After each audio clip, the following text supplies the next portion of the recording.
സ്നേഹമുള്ള കൂട്ടുകാരെ, മറ്റൊരു ക്രിസ്മസ് കൂടി വന്നെത്തിയിരിക്കുകയാണ്. പുൽക്കൂടും കരോളും ക്രിസ്മസ് പാപ്പയും ക്രിസ്മസ് ട്രീയും നക്ഷത്രവും എല്ലാമായിട്ട് നമ്മൾ മറ്റൊരു ക്രിസ്മസിന് കൂടി ഒരുങ്ങിക്കൊണ്ടിരിക്കുകയാണ്.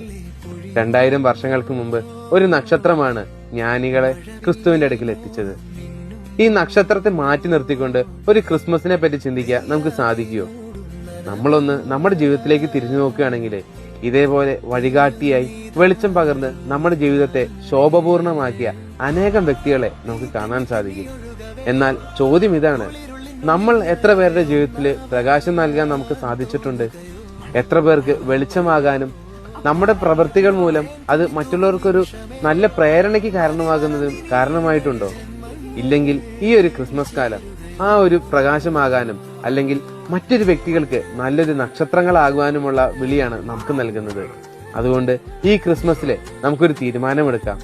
ജീവിതത്തിൽ പറ്റാവുന്ന സാഹചര്യങ്ങളിലല്ല നല്ലൊരു നക്ഷത്രമാകാനും മറ്റുള്ളവർക്ക് പ്രകാശം പകർന്നു കൊടുക്കാനും നമുക്ക് സാധിക്കട്ടെ. എല്ലാവർക്കും ആഗതമാകുന്ന ക്രിസ്മസിന്റെയും പുതുവത്സരത്തിന്റെയും എല്ലാ ആശംസകളും നേരുന്നു.